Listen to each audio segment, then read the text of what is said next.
Brenda. Thanks for joining us. Today we are getting together for the third part of our webinar series with Dr. James today, speaking about biblical asset conversations, and something that is probably on the forefront of mind for most of us as Christian fundraisers, how we can unlock major gifts to ministry through wealth sharing conversations. So just as a quick note, this is a webinar that's approved for 1 CFRE credit. So if that's something that you're working on at the end of the session, be sure and fill out the survey and let us know so we can record your attendance at this event. And we'd be happy to keep that on file for you. Here's our agenda for today. I'm quickly going to go through introductions and then introduce Dr. James for the majority of our time together. At the end, I'll come back with a little bit of housekeeping information and some next steps for you. I want to make sure that we have as much time for you to learn and hear from Dr. James as possible. Most important on this slide, later today, you will receive an email with a link to the slides that are shared today and a recording of this presentation. I believe one of the most kind things you can do, not for my sake, but for the sake of you and your friends in the Christian fundraising community, would be to share this around with folks who weren't able to join us today. I'm confident that you will be inspired and learn something new from our time with Dr. James today. So by way of introductions, my name is Michael Fisher. I'm the Faith Partnerships Lead here at Free Will. Also with us is my longtime friend and colleague, Chris Hall. He's monitoring the chat, so if you do have questions, he'll be able to help you out there. We are part of the team here at Free Will that works with our ministries and faith organizations. Free Will is the #1 estate planning and plan giving solution in the country, trusted by 2,300 leading ministries and nonprofits, including some of you here on this call. A little bit more about our team. So far, we've helped nonprofits raise over $12.7 billion in gift commitments and gifts. And more than 500 Christian ministries and thousands of churches are our partners. So actually, that's our largest single group of organizations working with Free Will are within this faith family of ministries and nonprofits. And together on our team, we have over 5 centuries of combined fundraising experience and expertise. Today, you'll be hearing from Dr. James. He is the preeminent researcher and educator, in my opinion, on plan giving. And if you haven't had the chance to hear from him, you are in for a treat. He has over 25 years of working and researching the nonprofit sector.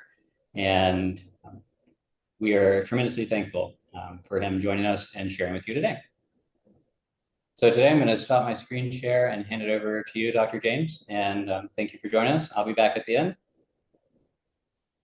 Great, thanks so much. Well, I'm looking forward to being able to share some ideas with folks. Hopefully, you'll find helpful along the way. And we're going to be taking a look at some of the scripture, some of the science, but then we're going to get into the real practical sentences. And by that, I mean exactly what do you say, how do you say it in this process.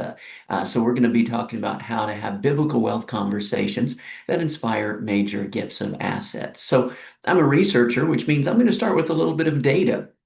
And that is to understand a little bit of the differences between fundraising at typical organizations and what's actually missing from fundraising, both at churches and at Christian organizations. So let me give you an idea. And to understand this, we need to first start with understanding what charitable giving normally looks like in the U.S. So normally, the top 0.3% of donors provide about half of the money. Now, this was 51% in 23, 52% in 24. Now, this comes from giving data from over 12,000 charities. So this is from the giving software that those various charities use. Now, I need you to keep this in mind to understand this is what fundraising charities normally experience. Now, what would charitable giving look like if we just pulled out the lion's share of those big donations? Well, it would look a bit more like that pie chart on the right. Now, why am I showing you that? Because this is what charitable giving to churches in the United States looks like. Normally, the top 0.3% of donors provide just over half of the money. But in churches, that top 0.3% of donors provides only 14.4% of the money. Even the top 1% of church donors provides only 19.6% of gift income. Now, we can also look at this in the estate planning side. First, on the left-hand side, and this is using IRS data, we have some good news, and that is as wealth increases, the likelihood that someone will include a gift to a religious organization, church or otherwise, goes up and up and up. But notice that right-hand side graph. What that is telling you is that as wealth goes up, the share of charitable donations that go to religious organizations, well, it goes down and down and down. So what does this tell us? Well, it tells us that religious organizations, churches, they're good at getting small gifts. In fact, they're even good at getting small gifts from wealthy donors, but they're just not particularly good at getting large ones. So that's what the data shows. The data shows we've got this missing chunk of gifts that the church and oftentimes Christian organizations are missing out on. Now, why is this? Well, it's not that wealthy people aren't Christians. In fact, the majority of millionaires in the world, they're Christian. It's not that wealthy Christians don't make large gifts. They just don't make them to the church or religious organizations. So we can see from the data that these large gifts are missing, but I want to suggest to you today that something else is also missing. And that's the missing ministry of major gifts fundraising. 1 Timothy 6:17 through 19 describes a scriptural ministry focused on the wealth holders. Now, this is important because this ministry to those who are rich in this present world is not to high income people. It is not to people who live in a high income country. It is to the wealth holders, those who have accumulated wealth. This is a ministry that's often missing from the church. Sometimes I like to call it the offensive ministry. It's a scriptural ministry. We see it directed right here in Scripture. It's all about wealth sharing by wealth holders. But notice this is about asset sharing, not income sharing. Income sharing is wonderful. Tithing from income is wonderful. That's not what this particular ministry is about. Now, why would I call this the offensive ministry? Well, let's take a typical ministry conversation. You meet somebody new, maybe at a conference, and he says, "Hi, I'm Bob. I'm the new youth minister." You're the what? The youth minister. I'll be working with the young people in our church. I'll also be working on programs to reach out to other young believers in the community to minister to them as well. Now, let's make it offensive. "Hi, I'm Bob. I'm the new minister to the rich." You're the what? The minister to the rich. I'll be working with the rich people in our church. I'll also be working on programs to reach out to other rich believers in the community to minister to them as well. Ooh, that doesn't feel quite comfortable, right? What's happening here? Well, first, let me say that Paul and James match. Notice that James warns against breaking community based upon wealth in James 2 through 4. That word for make distinctions literally means to separate throughout or wholly.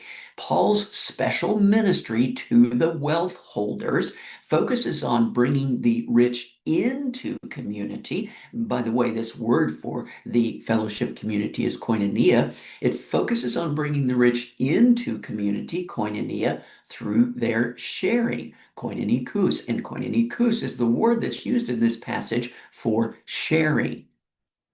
Notice something else about this passage. These are instructions on fundraising written to the fundraiser. You see, there are many passages in the Bible written to the giver. This one is written to the one whose ministry is to encourage generosity in others. It's written to the fundraiser. Paul is outlining for Timothy the scriptural ministry of what we might call major gifts fundraising. And he's being very specific about it. The voice translation begins this with the phrase, "Here's what you say." So let's get into what is it that you say. First, we talk about wealth. Notice that this biblical fundraising approach immediately talks about the donor's wealth. It's one sentence in the Greek, just one long sentence, this First Timothy 6:17 through 19, but it mentions it references accumulated wealth 7 or 8 times. So Paul is blunt and he's repetitive. Wealth, wealth, wealth, wealth. Ordinary fundraising fears wealth conversations and stays stuck in the realm of disposable income decisions.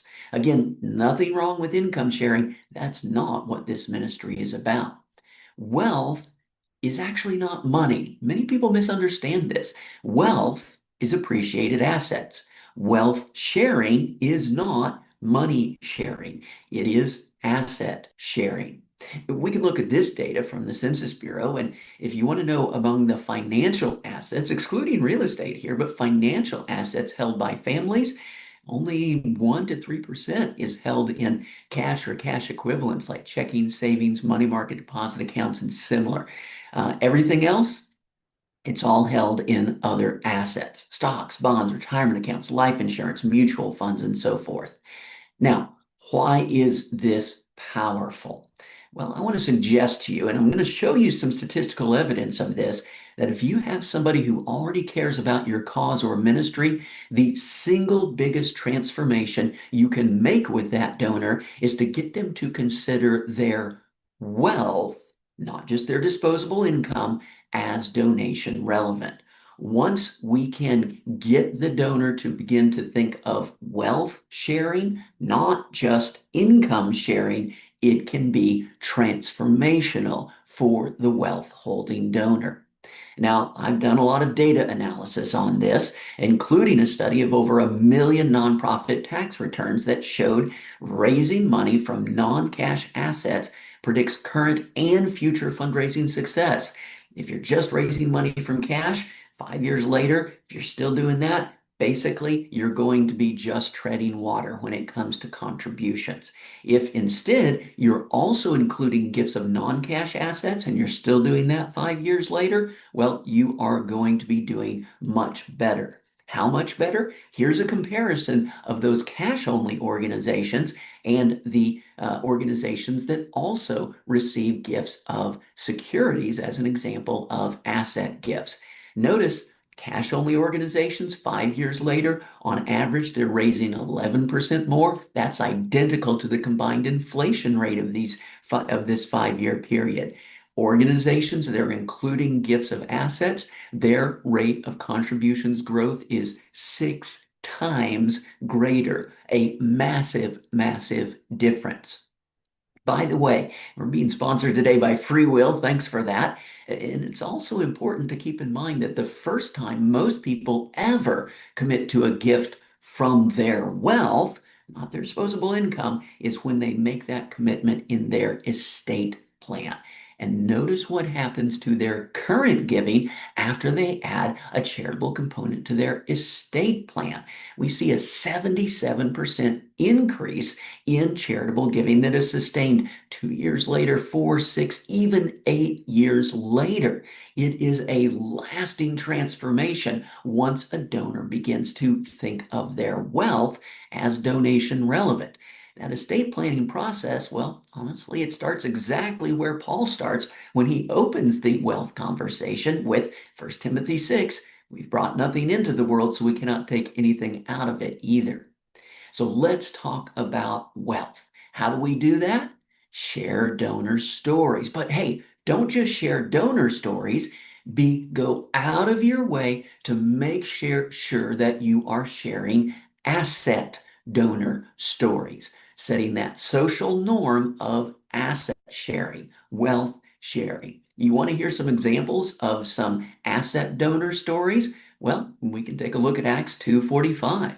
And they would sell their property and possessions and share them with all. We can look at Acts 4:35. For from time to time, those who owned land or houses sold them, brought the money from the sales and put it at the apostles' feet. Now, notice we've got 4 different examples of asset words referencing different kinds of asset holdings that are used with this. So we get example 1, example 2, example 3, example 4, lots of asset donor stories. You want some more asset donor stories? Well, share donor stories about major gifts of assets. Here's another donor story about an asset gift. Now, Joseph, a Levite of Cyprian birth, who is also called Barnabas by the apostles, which translated means son of encouragement, owned a tract of land, agru. So he sold it and brought the money and laid it at the apostles' feet. Or here's another asset donor story. Mary of Bethany came with an alabaster vial of very expensive perfume of pure nard. She broke the vial and poured the perfume over his head. The perfume could have been sold for over 300 denarii. She has done a good work for me. That was Jesus's response to this particular asset gift. And I point that out because that's actually the same phrase that's used in our passage, where those who are wealth holders are directed to be rich in what? In good works. The same kind of good works, the same phrase used here. So notice the variety of assets in the donor stories. We've got oikion, a house, property, wealth, goods; katamata, a piece of landed property, a field, possessions; a perfume that could have been sold for over 300 denarii; agru, a field, the country, lands, property in land, a country estate; kurion, a place, piece of land, field, property, estate; or huparexes, possessions, goods, wealth, and property. Now, I'm giving you some examples as to why this works well in fundraising. I'm giving you some examples as to why this was the way that donor stories were told and are told in the New Testament. But now I want to shift gears and point out that this is a spiritual issue. What do I mean by that? It's important to keep in mind that in the New Testament, there are two kinds of bad stewards. There's the binging bad steward, and there's also the burying bad stewards. Now, the issue is that financial stewardship teaching in the church, which is a very good thing, but it's almost entirely focused on preventing people from being the binging bad steward. That is, don't spend more than you have coming in. Be careful with credit cards. However, Jesus actually told more stories about not being the burying bad steward. That's the parable of the talents, the parable of the minas, the parable of the rich fools. All of those directing people not to be the burying bad steward. Now, when I say this is a spiritual issue, you need to understand the economic dynamics of that. That if you are simply having income sharing conversations, it doesn't help. Now, suppose you have someone, say they're in your church, and they are 100% being the burying bad steward. They've been richly blessed with wealth, and their plan is to bury it and die with it. Well, let's suppose we talk to them, we talk about stewardship, and we convince them to share 10% of their income. But let's go better. Let's say we get them to share 30%, or let's get crazy. They're going to share 50% of their income. That is wonderful.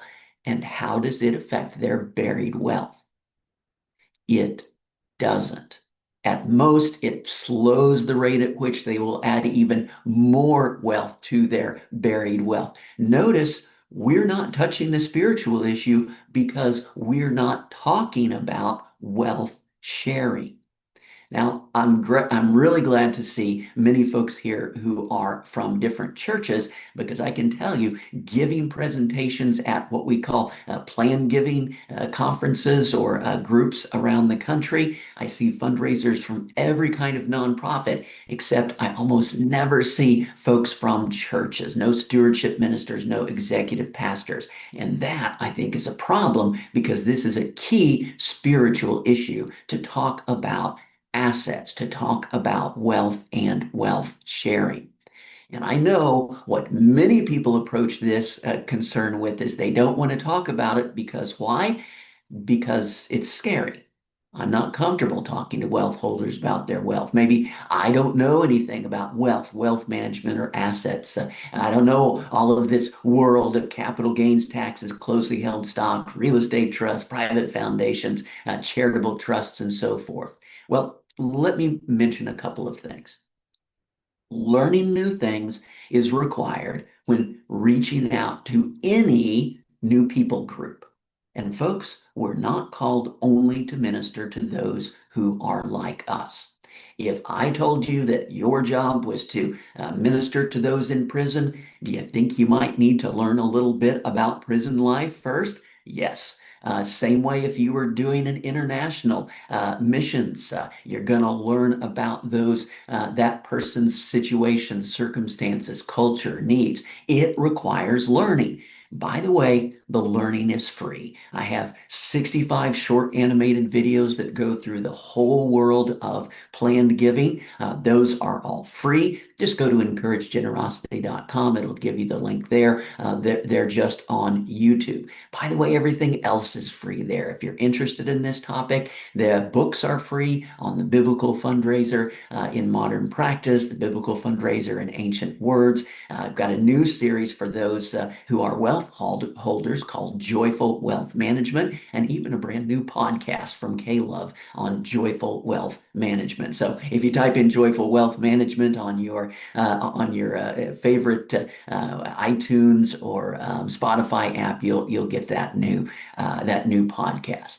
The point is this: it's a scriptural ministry, and it's missing. And frankly, the economic, but also the spiritual consequences of us choosing not to do this scripturally directed ministry are devastating. And you are in a position to fix this. You can choose to embrace this missing ministry. So let's talk about the secret to the fundraising math, that it is gifts of wealth, not disposable income. That is very powerful, not just for the spiritual needs of the donor that you're working with, but for the impact that it can have on your ministry. So let's talk about wealth. Number one rule is to understand that wealth is not income. Frankly, wealth doesn't come from a paycheck. Wealth comes from owning assets that go up in value. Wealth is appreciated assets. Now, we can buy those assets with inheritance, borrowings, or savings from income, and then we've either got to pick the right assets, that usually involves risk, and we can also oftentimes use personal effort to increase the asset value. That's work. Now, this is how wealth accumulates, whether it's Bill Gates, Warren Buffett, or frankly, your neighbor. Wealth comes from owning assets that go up in value. So, for example, Warren Buffett invented a new way to borrow money to buy stocks, and then he what? He picked the right stocks, right? That's number one. Bill Gates started a company, used personal effort to increase the asset value. That's work. Well, what about most middle class wealth? It comes from buying an asset, we call it a house, and using personal effort, oftentimes to increase that asset value. And that is where most middle class wealth is held, is in the home. By the way, I am a professor. My favorite thing to do is to give exams, also to fail people, but I've been told I'm not allowed to fail anybody today. But just seeing if anybody has some recall from the previous slide. According to the census data, what percentage of financial assets, excluding real estate, are held in cash, checking accounts, money market accounts, and similar? The answer is, of course, right around 3%.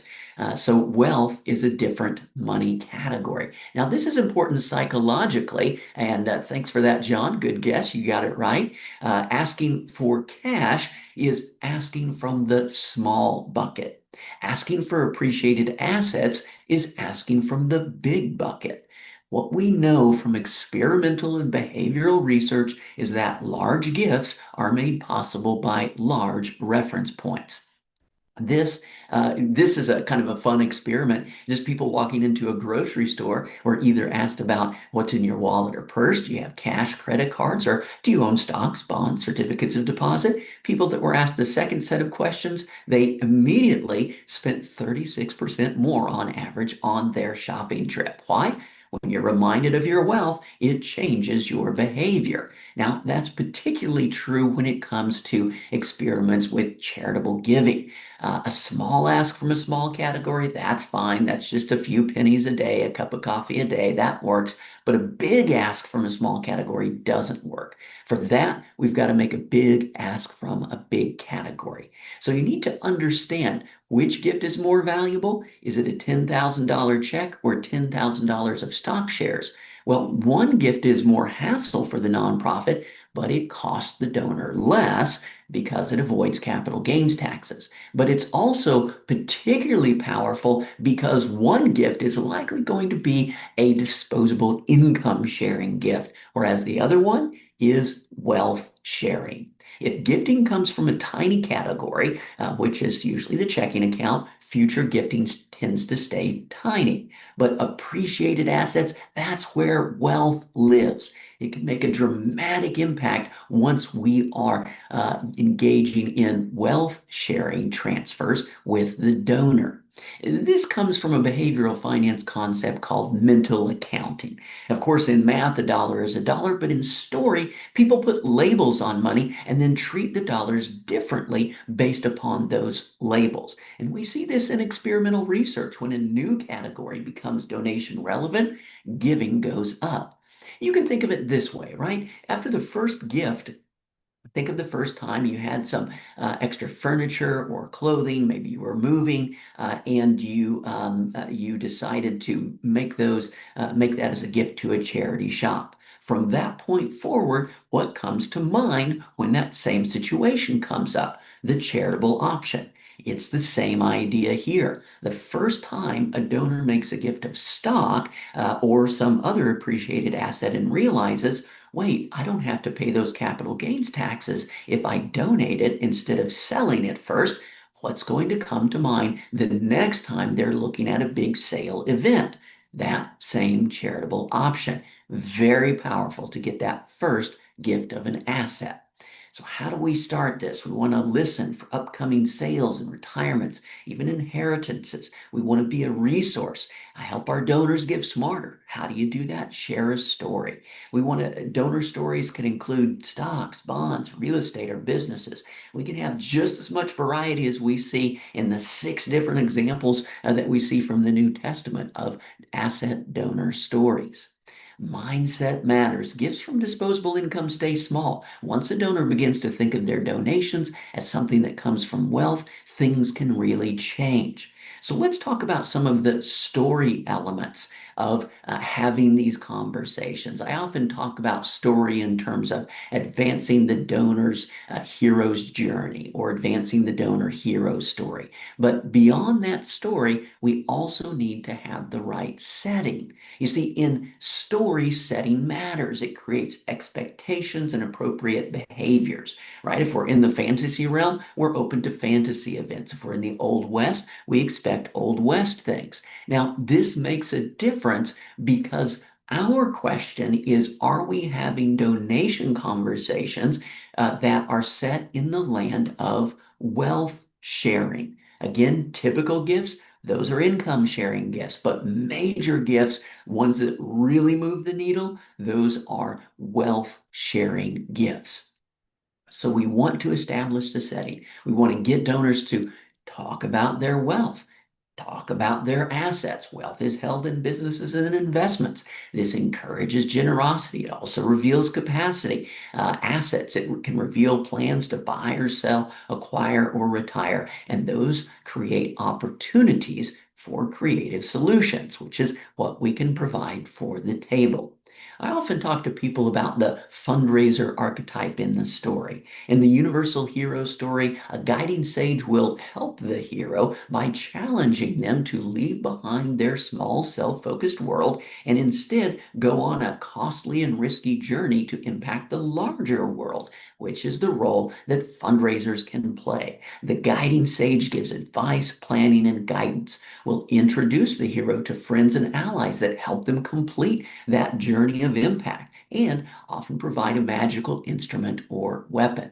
Now, what is our relationship with the donors? Now, this particular translation uses the word instruct. Now, it's a really fascinating word because it's a two-part word. It is first para, that is one who comes alongside. You might be familiar with the word paraclete for Holy Spirit. So this is biblical fundraising comes alongside para the wealthy in a sincere relationship of ministry to deliver an authorized message. That's the second half of the word, angele. That is angel, right? The authorized messenger. So the fundraiser is the authorized messenger who comes alongside to deliver this message about generosity. Now, certainly in a military context, this word is also used for command because, well, that's how commands had to be transmitted back in the day. You couldn't yell loud enough to command an army of 30,000 soldiers.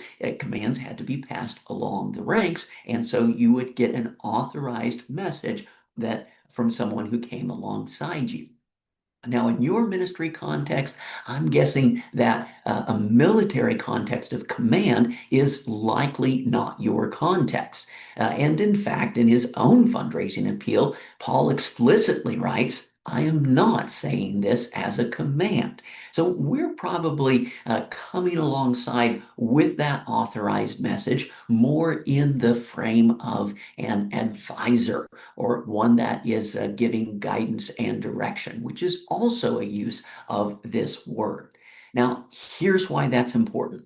Ordinary fundraising tends to beg from below or attack from above or simply avoid the wealthy.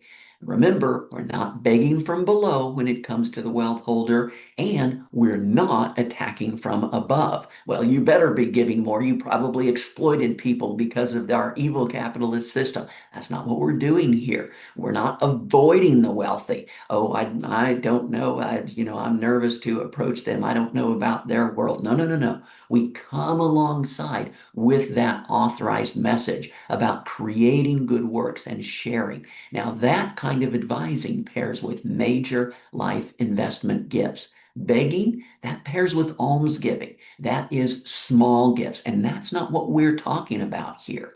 Now, that fundraiser archetype in the donor's hero story fulfills these story character roles of giving advice and planning and guidance, introducing the donor to friends and allies, maybe technical experts or past donors, also providing magical instruments or weapons of impact like gift instruments and gift agreements.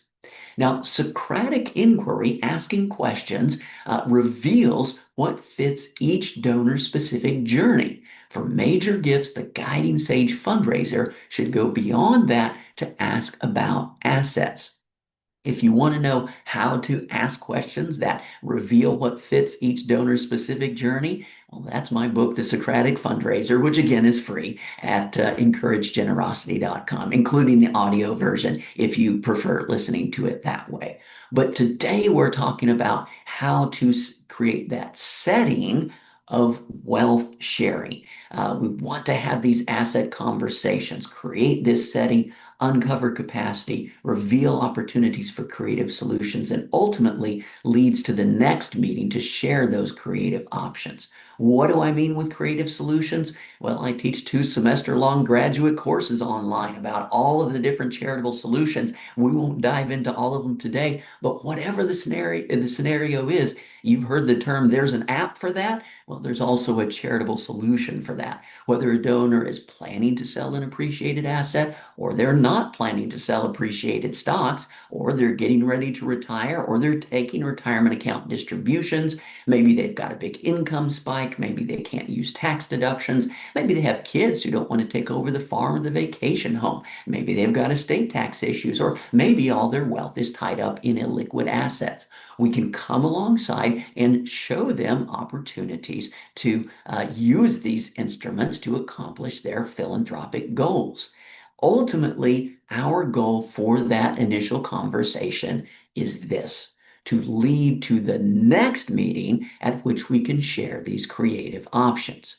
How do we do that? Well, one way is to just start social, then follow up. Social emotional language encourages sharing, and we know from research that people are more forthcoming when you ask questions in a casual way rather than a buttoned up official tone. So, how do we do this? It's not that hard. Maybe you just start with something like, how's business? How's the market been treating you? The real magic comes from the follow-up questions. These show shared interest and reveal opportunities to provide advice. What are we trying to do with our asset conversation questions? What we're trying to do is to elicit from the donor their past, present, and future asset story. Assets have stories. There is the past, the origins of the asset. There is the present, what's happening now, and then the future, future plans for the asset. Now, if you can elicit this past, present, and future asset story from the donor, you can open up the possibility for major life investment wealth conversations. That sequence leads to charitable planning opportunities. Let me walk through how that works. So, suppose we're talking about a business. Questions can lead the donor through their asset donor story. And maybe we start with the past. So, what's the story of your business? How did you get started? Eventually, that leads to questions about the present. What are you most excited about at the current time? Ultimately, all of those lead to our fundraising punchline, which is questions about the future. What are your future plans for your business? Now, the reason we want to get to this punchline is because, spoiler alert, there's only two answers. Either they're going to sell it or they're going to die with it.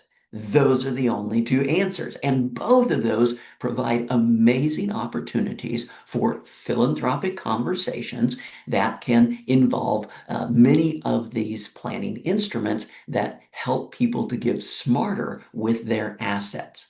So we ask about that, and perhaps the answer is future sale or transfer. All right, so let's talk about that. What will that mean to you? Have you thought about using the sale or transition of your business as an opportunity to achieve some of your charitable goals in addition to your financial goals? Well, if they're not going to sell it, what are they going to do? They're going to die with it. And so if that's their plan, let's talk about that. Oh, okay. Will your heirs continue running the business? Hey, I know there are some smart ways to avoid taxes for people like you who want to include a gift to charity in their plans. Have you ever considered that? Notice it is the future punchline that then opens up that wealth conversation story. Also, notice this parallel. The end of this past, present, and future asset story matches the start of our biblical wealth conversation. Remember, Paul opens his wealth conversation with this reality. For we've brought nothing into the world, so we cannot take anything out of it either. It moves us towards this core wealth message. Don't just bury it and die with it. That's foolish. Instead, you enjoy it by using it to do good works, to do good and to be rich in beautiful good works. And you can do this with any asset. I mentioned a business, but it could be something else. Are you a collector? Art, stamps, coins? Oh, what's the story? How did you get started? Oh, do you invest in real estate? How did you get started? Where do you vacation? Do you own a home there? How's the market been treating you? What's your investment philosophy? What's the best investment you ever made? Tell me that story. Ultimately, we want to move from conversations about the past to the present to the charitable future. Have you ever considered making gifts with assets instead of cash? Or many donors giving at your level use appreciated assets instead of cash because they get a double tax benefit. You get the same size of a deduction, but you also avoid paying all those capital gains taxes. Have you ever considered giving in that way? Notice we're trying to move the donor to wealth sharing, to have wealth conversations. There's other ways we can do it. Oftentimes in fundraising, we ask the why questions that uncover connections to the donor's people, value, and history. But here we can even ask the how questions. You've done so much for this organization. What allows you to be so generous? Or how are you able to make this wonderful gift? Oftentimes, then we can get into those wealth conversations, asking about, have you ever given something other than cash to a charitable organization? Are you planning to sell anything this year that is worth more than you paid for it? We can also open up these conversations with what I like to call the reverse questions. How do you do that? Well, that's a statement that triggers a question. And that question from the donor gives you permission to share a story. For example, if you say, what do you do for the organization? Oh, I help donors give smarter. That's going to trigger a question. What do you mean? How do you do that? Or this one, if you say, I help people give weird assets to the organization, right? Well, that's going to trigger a question. What's the weirdest asset someone has given? This gives permission to share a story. That question gives you permission to share a story. And you're going to share a story where your advice helps someone like the donor. They give an asset instead of cash, or it's going to involve some other asset donor story. And then you end with a question so that you can start off that asset conversation with the donor, such as, well, have you ever made any unusual investments? Or have you ever been hit with capital gains taxes? Now, these are just opening questions because the key is to elicit that full asset story from the donor. Say, for example, you ask, have you ever made any unusual investments? Ask about it. Oh, so tell me about it. Has it gone up in value? If they say no, ask about that. Oh, so do you like stocks or bonds or something else? Again, trying to elicit to get into that asset conversation. Or if we end the story with, have you ever been hit with capital gains taxes? Ask about it, right? If they say yes, oh, that must mean you were good at investing. Tell me about that. Or if they say no, ask about that too. Oh, that's smart. It's good to avoid those as long as you can. Do you think it might be a problem in the future? Now, these are a bunch of different conversation openers here. If we were in a small group together, I'd have you vote on your favorite and give you a little bit of time to write your own. But the point is, there's no one magic way to do this. Lots of different ways to get into the conversation. Use what's most comfortable for you to begin having wealth conversations and wealth sharing conversations with donors. So we're not one-on-one in a room, so I won't force you to do this assignment, but this is the practice that we want to get into. Ultimately, of course, people can also signal that they don't own any appreciated assets, and that's helpful too, because typically if a person doesn't own appreciated assets, they're not going to have capacity for the major gift, and more specifically, they're not in this ministry to the wealth holders. At least they're unlikely to be. Now, here's what's important to keep in mind in these conversations. There are many paths, but only one destination. That destination is the meeting to share valuable options. What might that sound like? Well, it sounds something like this. This reminds me of another donor situation. I remember he used some creative planning that maybe avoided taxes, created income, provided for family, and made a big impact at the organization. Would you mind if I talk to some of our experts and put together a few ideas for you to look at? Now, I know for many of you, these kinds of conversations feel uncomfortable. These conversations require talking about wealth, and we're hesitant. Why do you think Paul said the words for wealth and accumulated wealth 7 times in one sentence? Because we want to avoid it. So let me suggest a couple of different things that are helpful. One, think of the goal as social, not financial. Wealth and wealth management is a big part of these people's lives. And so it's what the other person cares about. And we want to talk about what the other person cares about because that's part of making that connection. But here's what's really important to keep in mind. Fundraisers often fear these financial conversations because they have the wrong destination in mind. Their framework is saying, I don't want to have an asset conversation because they're going to ask me some hyper technical tax question and I'm not going to know the answer. And this will be like trying to pass a CPA exam on the fly. Wrong, wrong, wrong. If that's how you feel about the conversation, you've got the wrong goal. The goal is not to quickly give the right answer. The goal is to get permission to share valuable options at the next meeting. You see, that's what gives you time to then, once you've got the details of the asset, to look at some resources on encouragegenerosity.com, call some folks that are experts in plan giving, get some ideas on some strategies you could bring back to the donor.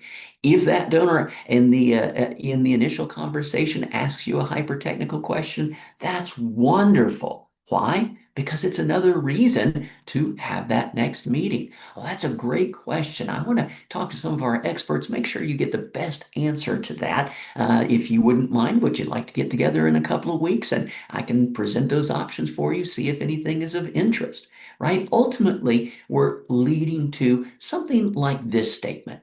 You remind me of another donor. He was in a similar situation. Now, I remember he used some creative planning, it avoided taxes, and helped him make a big impact. Would you mind if I put together some ideas for you to look at? That's all we're asking for. That's the goal. The goal is to get permission to present these valuable options at the next meeting. And so when we use phrases like this, we're trying to show that people like the donor have done things like this before. We're leading with value. We're asking for permission to share even more value. And we're asking it in a soft, safe way. So we come back to the idea of this ministry. We are guiding those with wealth in what does this passage say?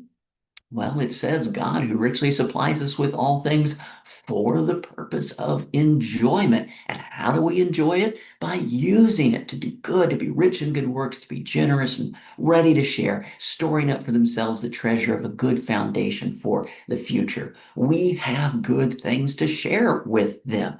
Things about this is how to enjoy your wealth. Now, setting up that next meeting is powerful. The right destination is to get the next meeting because that time delay, it keeps the initial conversation social. We're not going to make any asks in that conversation. It gives you time to build creative options, calling up people, looking up resources. It makes those options feel more valuable to the donor. Just an offhanded answer, even if it was right, doesn't help. It doesn't feel like it's valuable. And notice this. It gives the donor time to think. And what are they thinking about? They're thinking about their asset wealth and their philanthropic goals. Their wealth and their philanthropic goals. That's the story space we want them to be in, and that's what delay provides the opportunity for. In story terms, think of it this way. An epic scene requires some buildup. The guiding sage delivers the perfect weapon to help the hero complete the journey. That's what you're doing when you're presenting these charitable options that help the donor to make a powerful impact. Now, if we've got some expertise, if somehow you've suffered through those 65 short 15-minute animated videos on plan giving and you know about all of the options, that's super helpful because it increases the ability to spot issues. But remember, we're not trying to give that answer offhanded or immediately. What we're trying to get is trying to get permission to have that next meeting at which we can present those valuable options. We get some hyper technical question, no problem. Oh, that's a great question. I want to talk with some of my technical folks first. That way you'll get all the best option. But I know there are some attractive possibilities here if you'd be willing to get together in a couple of weeks. So again, even if we get some hyper technical question like this one, we don't worry about it because we use that as motivation to get the next meeting. Now, let's suppose you do get that next meeting and disaster happens. You think you see an opportunity, but later you find out there isn't a solution. Maybe there's something wrong with the asset, and maybe they're trying to give you a timeshare or it's an immediate annuity or something that doesn't work well for charitable giving. Well, if you get the next meeting, you can still present other powerful options, right? Here's what you could do with other appreciated assets. Or maybe you present your great options, your great opportunities, and the donor says no, all right?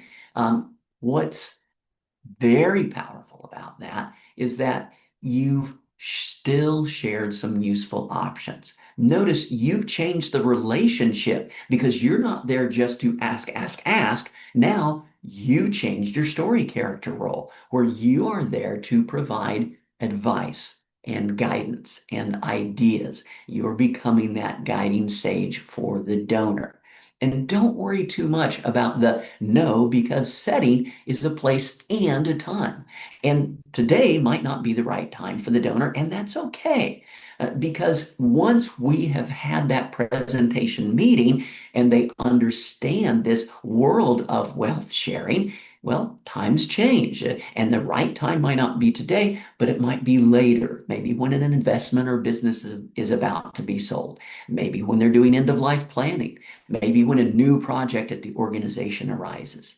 Asking about gifts of assets lays that groundwork for future events. And now, because we begin having those wealth conversations, wealth sharing conversations, we are ready for those future opportunities.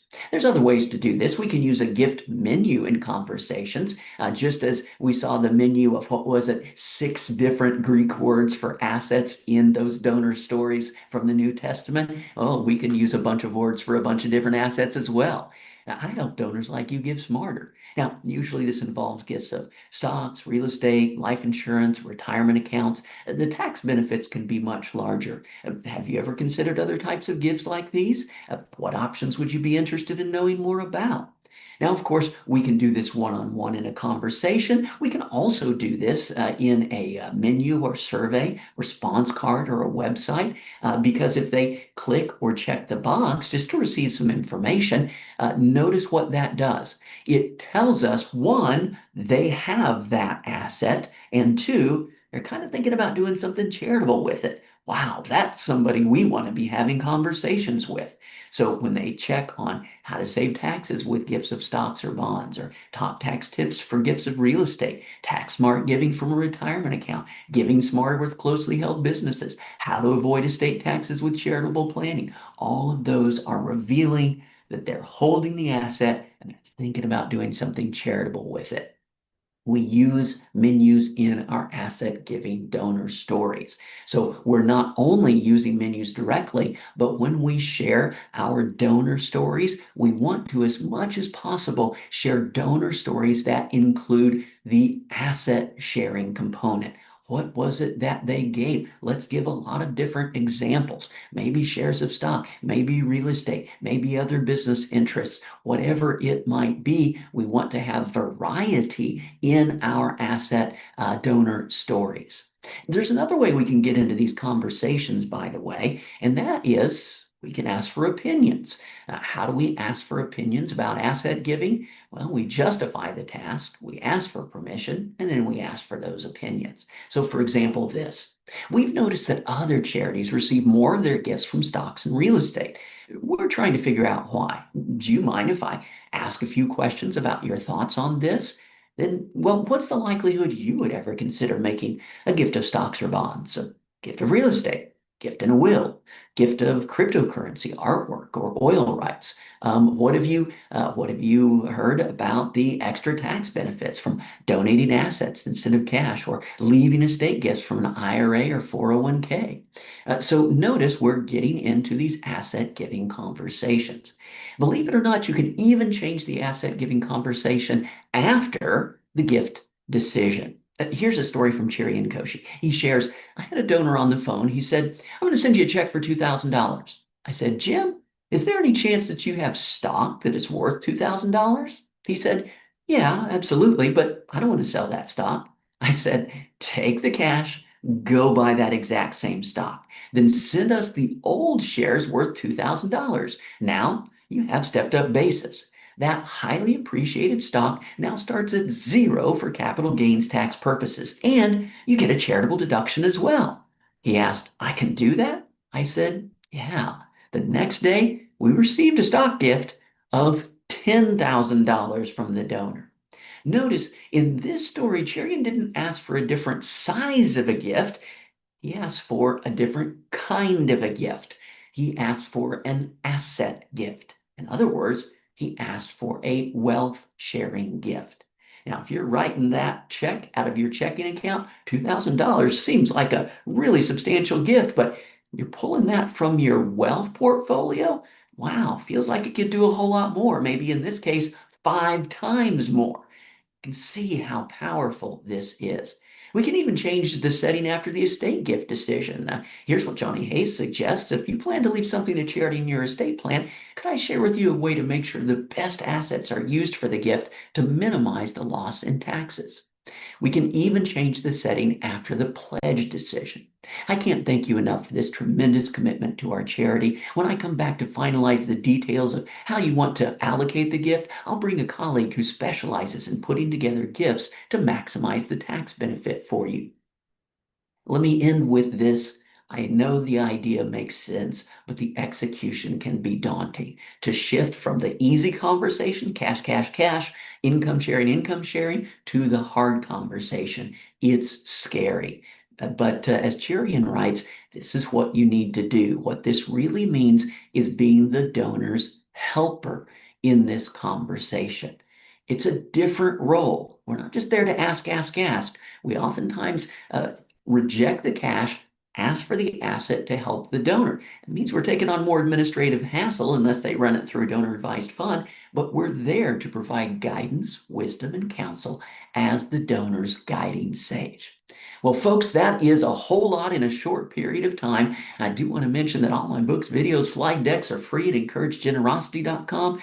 You can go on Amazon if you want to buy the paper versions of the Biblical Fundraiser or Joyful Wealth Management or any of the other things, but you can get them for free right there at encouragegenerosity.com. So I'm going to stop there and turn it back over to the organizers. And Michael, go ahead and take it away.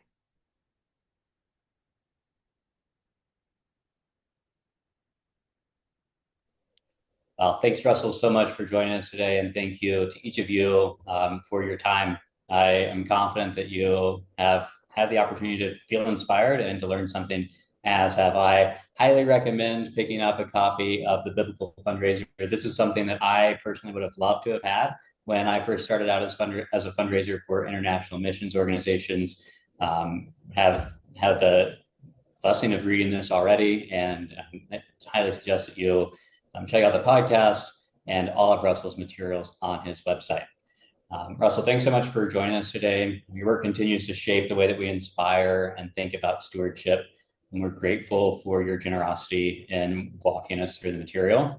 For those of you who are interested in learning more about, in this case, how to unlock larger donations with end-of-year giving, I suggest that you join us on September 23rd for our next webinar. You can RSVP for that webinar in the survey that we'll send you after our time today.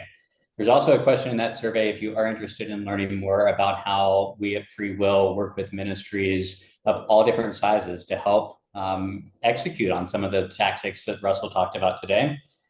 You can say yes to the question. It says a lot of people find a one-on-one demonstration of our tools helpful. If you'd like to be contacted by a team member, that'll give you a link to schedule either a meeting with me or a member of my team. We'd be happy to chat with you through what it looks like to use technology to make those next, to turn this inspiration into action.